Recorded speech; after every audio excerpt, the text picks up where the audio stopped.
encontramos con el abogado Andrés Páez, analista político. Vamos a estar analizando el primer año de la Asamblea y su impacto en la estabilidad del Ecuador. Analista, muy buenos días, bienvenido a Fuego News. Muchas gracias, buenos días, un gusto poder compartir con ustedes. Muy buenos días, abogado. Bien, vamos a entrar un poquito en materia. ¿Sí? Se cumple un año de la gestión de la Asamblea Nacional del Ecuador. ¿Usted qué cree? ¿Qué consideraría importante resaltar en el primer año de gestión? Se ha tenido un gran impacto entre la bancada de ADN, sí, la bancada de la Revolución Ciudadana. Hubo bastante conflicto dentro de ambas bancadas y además, pues, por un lado también tenías el rechazo de los proyectos de ley presentados por ADN. Todo parlamento es un lugar en donde se debaten los temas espinosos del país, en donde se confrontan diferentes posturas políticas. Todo parlamento es polémico y por lo general todo parlamento es impopular. De todas maneras, creo que la actuación del presidente de la Asamblea ha sido la de buscar que se respete la majestad del Parlamento, que haya un manejo equilibrado de los debates, que no haya excesos por parte de los legisladores. Creo que por ese lado hay un mérito, como también eso de haber encontrado una sinergia con el Poder Ejecutivo, que es tan importante, que no haya una asamblea que esté obstaculizando todas las iniciativas y que esa asamblea más bien sea proactiva con las iniciativas del Poder Ejecutivo. Creo que eso ha sido positivo. En cuanto a lo que adeuda la Asamblea, sin duda me parece que el tema medular es del Código Integral Penal. No ha habido un tratamiento apropiado de reformas al Código Penal que permita reflejar la intención de darle un instrumento a la sociedad para defenderse de esta ola criminal en la cual los delincuentes están cargados de protecciones, de prebendas, de privilegios y de escudos en un código penal chavista, mientras los ciudadanos quedan en la indefensión. Eso es lo que yo creo que es la más importante tarea pendiente que tiene la Asamblea Nacional, hacer una reforma por lo menos parcial del Código Penal, para que ese instrumento pase a ser protector de los derechos de las personas y no un escudo a favor de los delincuentes. Buenos días, abogado. Ángel Aragundi le saluda. Quería hacer una pregunta un tanto, digamos, general respecto a las bancadas de la Asamblea Nacional. Vemos que claramente las dos principales son la bancada de ADN y de RC, pero si usted tuviera que poner en términos generales, ¿qué papel ha tomado cada bancada en este año que hemos tenido de Asamblea Nacional, incluyendo a los independientes? Que creo que ahí está el análisis más detallado que hacer porque son casos más particulares. La de ADN ha hecho lo que le corresponde, que es respaldar al gobierno al que pertenece y al que se debe, porque es evidente que quienes están ahí lo hacen por el arrastre del presidente de la República. Eso es evidente. No hay, pues, dentro del bloque de ADN figuras con una trayectoria política como para decir que por sus propios votos y sus propios méritos han llegado a la Asamblea.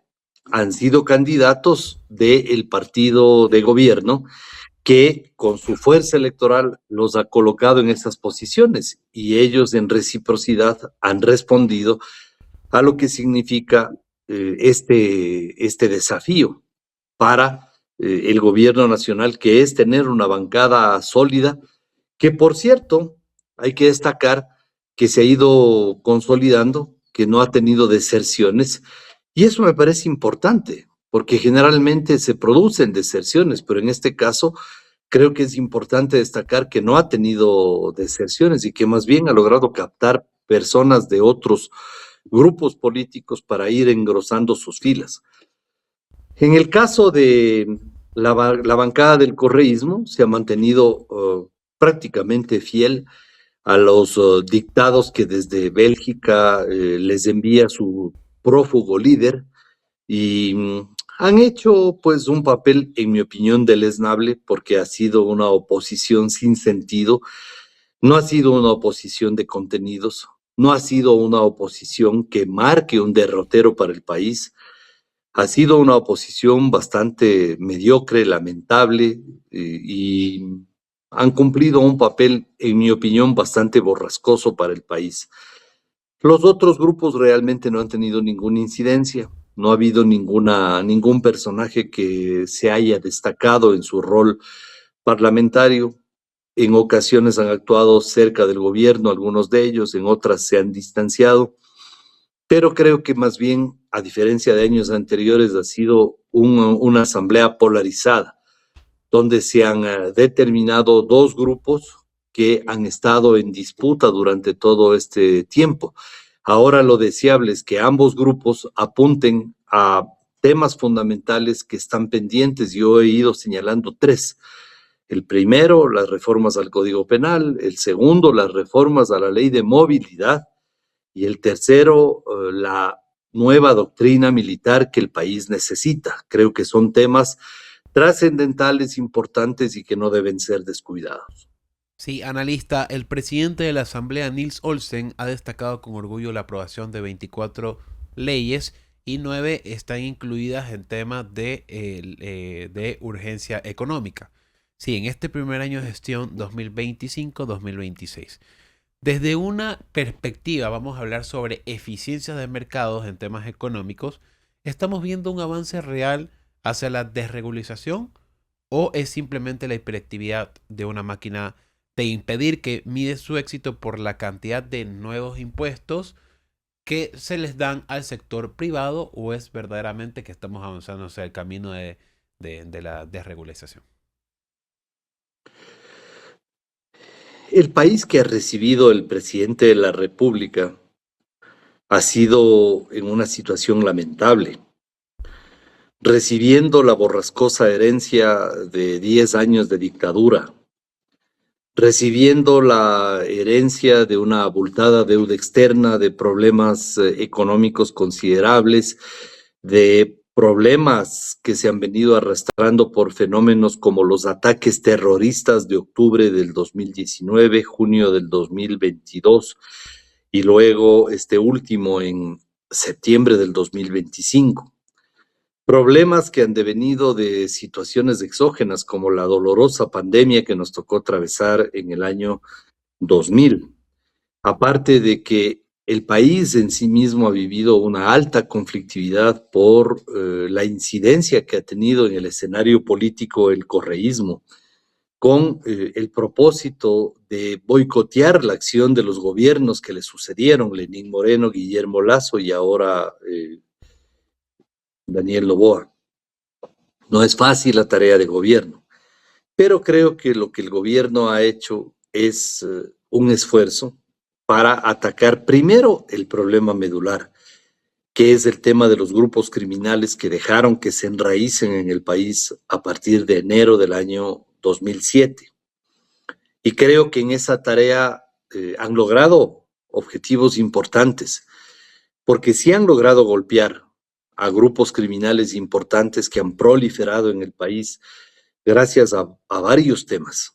En primer lugar, la connivencia con el poder político durante la dictadura de Correa. Luego, la aprobación de una constitución llena de garantías para ellos, los delincuentes, con el garantismo chavista por un lado y con la ciudadanía universal por otro, con lo cual permitieron que al país entre el perro y el gato, que entre todo tipo de gente, algunos con buenas intenciones y otros que echen raíces para cometer actos criminales.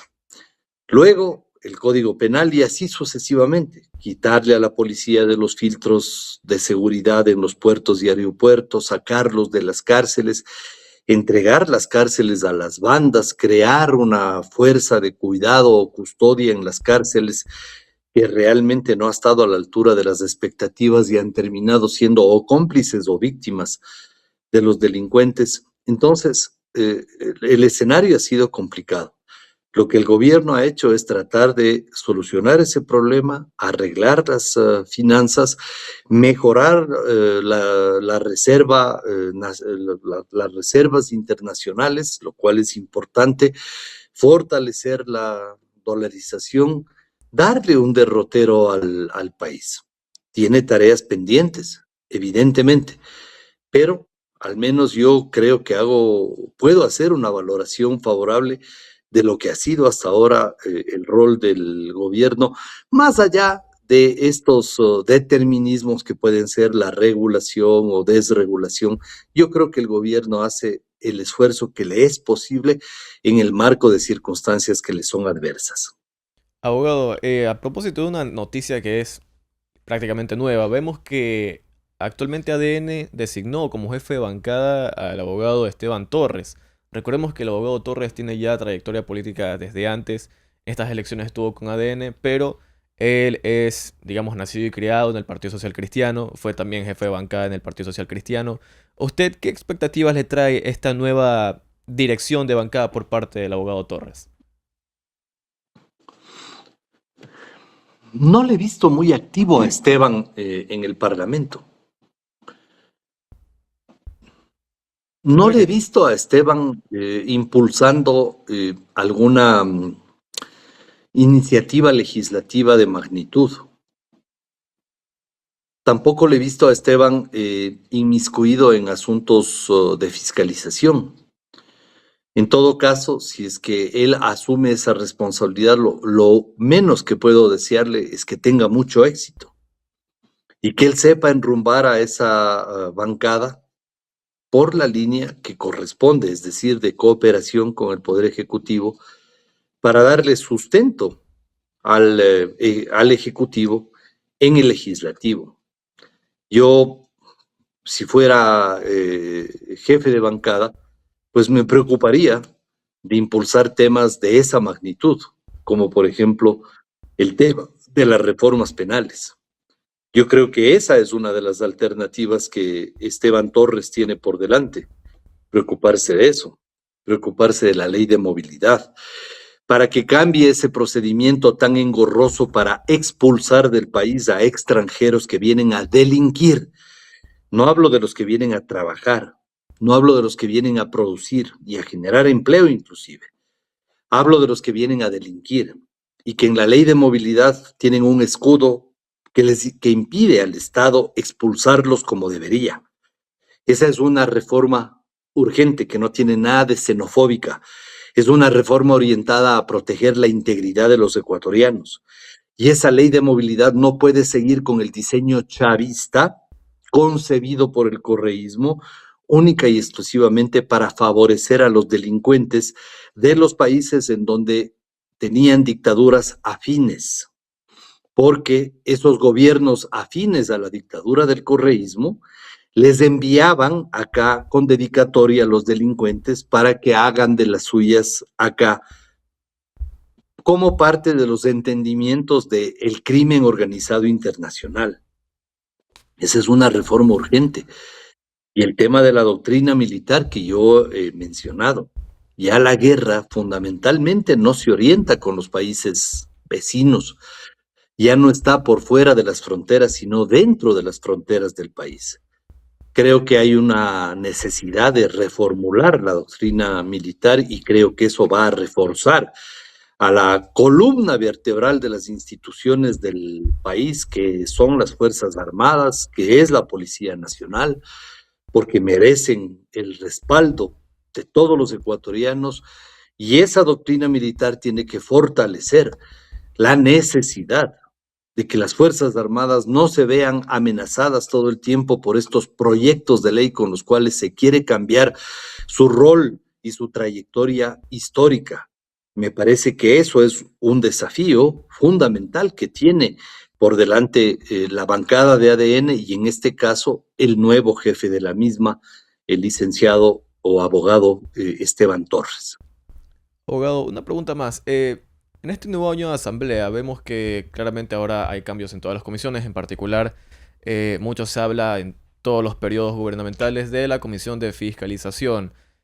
¿Qué cambios usted ha podido observar respecto de esta comisión de fiscalización con otras comisiones de fiscalización anteriores que están manejadas principalmente por otras tendencias políticas?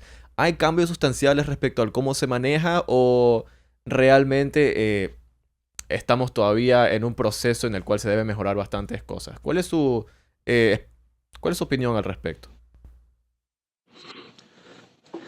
Yo creo que hubo un tiempo en donde Fernando Villavicencio, como presidente de la Comisión de Fiscalización, le dio mucho impulso a esa comisión y realmente cumplió un rol importante porque tramitó varios casos que fueron de mucha trascendencia para el país y le sirvió incluso a Fernando para proyectarse como candidato presidencial, cosa que efectivamente lo consiguió.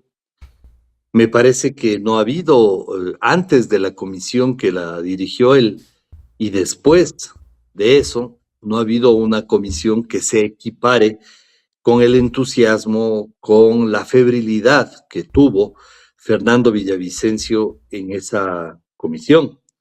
Creo que por ese lado sí se ha marcado una diferencia y que es notable. Hay un antes y hay un después de la comisión de fiscalización presidida por Fernando Villavicencio, que no solamente hacía noticias, sino que además recababa documentación y le aportaba al país investigaciones importantes. ¿Y usted Creo a qué que la cree que se comisión de deba? fiscalización... Disculpe, abogado. ¿Usted a qué Bueno, cree que se deba esto? bueno, son varios temas, ¿no? Primero, Fernando tenía una vocación por la fiscalización. Y claro, él utilizó apropiadamente la comisión para hacer su rol. Pasó de ser un periodista de investigación a ser un legislador de investigación. Y creo que eso fue en mucho fruto de la personalidad de él, del entusiasmo que tenía Fernando, de los arrestos que siempre mostró para inmiscuirse en temas sensibles, delicados para la opinión pública y para el Estado. Entonces yo creo que él puso su sello personal en la comisión de fiscalización. Antes y después de él, no creo que han habido personajes con un sello personal propio que les conduzca a dar a esa comisión el impulso que realmente merece. Recordemos que antes de él, la comisión de fiscalización fue una comisión de impunidad, de alcahuetería y de archivo. Las cosas que planteábamos los legisladores del correísmo simplemente las ocultaba. Recuerde usted el caso Dusac. Yo demostré el atraco cometido al Estado ecuatoriano por Dusac. Y luego la comisión de fiscalización, dirigida en ese entonces por la asambleísta socialista Silvia Salgado, archivó el tema. Y la justicia correísta tuvo que sancionar a los involucrados en el caso Dusac. Eso le pongo como un ejemplo de lo que era la comisión de fiscalización. Con Fernando Villavicencio dio un giro y creo que después de él esa comisión ya no ha tenido la gravitación en la tarea parlamentaria que tuvo antes y ahora parecería que no es una de las comisiones que realmente esté cumpliendo un rol de trascendencia, al menos en la opinión pública.